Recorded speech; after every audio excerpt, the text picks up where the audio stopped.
আগে এই ভিডিওটা দেখুন, অবশ্যই শেষ পর্যন্ত দেখবেন। বছরে যে একটি রাতে আল্লাহ তাআলা আমাদের ভাগ্য নির্ধারণ করে দেন, সেটি কোন রাত? আপনাদের কাছে আমার প্রশ্ন, কোন রাত? কোন রাত? দুই রকম আসছে কথা। কেউ বলছেন শবে বরাত, কেউ বলছেন শবে কদর।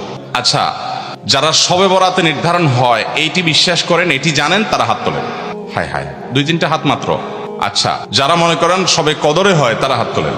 সব মানুষ দেখা যায় হাত নামান। আলহামদুলিল্লাহ, আমরা দীর্ঘদিন থেকে নানাভাবে জেনে আসছি যে শবে বরাতে ভাগ্য ঠিক হয়, ভাগ্য নির্ধারণ হয়। মূলত এটি নির্ভরযোগ্য কোনো কথা নয়। নবী করিম সাল্লাল্লাহু আলাইহি সাল্লাম থেকে বিশুদ্ধ কোনো হাদিস দ্বারা এরকম কোনো কিছুই বর্ণিত হয়নি। বরং সূরা দুখান আয়াত নম্বর 3 এবং 4 যদি আমরা পড়ি, তাহলে আমরা নিশ্চিত হই যে আল্লাহ রাব্বুল আলামিন বান্দার ভাগ্য সারা বছরে নির্ধারণ করেন হলো শবে কদরে, লাইলাতুল কদরে।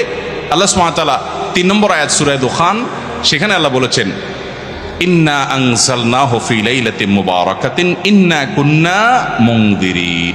এরপরের আয়াতে 4 নম্বর আয়াতে আল্লাহ বলেছেন, ফিহা ইউফরাকু কুল্লু আমরিন হাকিম। অর্থাৎ আল্লাহ বলেছেন, নিশ্চয়ই আমি কোরআন নাজিল করেছি একটি বরকতময় রাতে। আমি মানুষকে সতর্ক করছি এই কোরআন নাজিলের মাধ্যমে, যেন তারা ভুল পথে না যায়। এই কোরআন সতর্ককারী। তো কোরআন নাজিল করেছেন আল্লাহ তাআলা বরকতময় রাতে, আয়াতে আল্লাহ বলেছেন। এরপর আয়াতে আল্লাহ বলেছেন ফিহা, মানে যে রাতে কোরআন নাজিল হয়েছে ওই রাতেই, প্রতি বছর ওই রাতেই ইউফরাকু কুল্লু আমরিন হাকিম, সকল গুরুত্বপূর্ণ বিষয়গুলো ধার্য হয় সে রাতেই, যে রাতে কোরআন নাজিল হয়েছে। এবার প্রশ্ন হলো, কোরআন নাজিল কোন রাতে হয়েছে?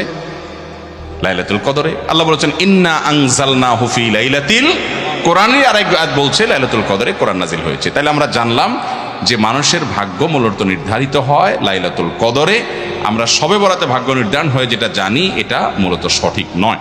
সূরা দুখানের এই আয়াতের আলোকে কোন মুফাসসির, কোন বিশ্লেষক, আলিম, সম্মানিত আলিম, কোন বিশ্লেষক মুহাক্কিক বলেছেন যে এটা শবে বরাতকে বোঝানো হয়েছে, কিন্তু এটা জমহুরের মত না। সংখ্যাগরিষ্ঠ প্রায় সকল ইমামদের মত হলো এর ব্যতিক্রম। কারণ আয়াতে স্পষ্টই আল্লাহ বলে দিয়েছেন যেই রাতে কোরআন নাজিল হয়েছে ওই রাতে এটি হয়। আর কোরআন নাজিলের রাত কখনো শবে বরাত নয়, শবে কদর। সেটা আমরা সবাই জানি, কোরআন পরিষ্কার করে বলে দিয়েছে।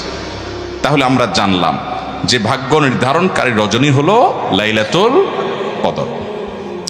শবে বরাত এটি ভাগ্য নির্ধারণকারী রজনী, এ মর্মে একটি রেওয়ায়েত বা একাধিক রেওয়ায়েত পাওয়া যায়, কিন্তু সেগুলো কোনোভাবেই গ্রহণযোগ্যতার মানদণ্ডে উত্তীর্ণ নয়। এর বিপরীতে কোরআনের স্পষ্ট আয়াত রয়েছে এবং সংখ্যাগরিষ্ঠ মুফাসসির এবং কোরআন বিশ্লেষকদের মতামতগুলো রয়েছে যে লাইলাতুল কদরেই আমাদের সারা বছরের ভাগ্য নির্ধারণ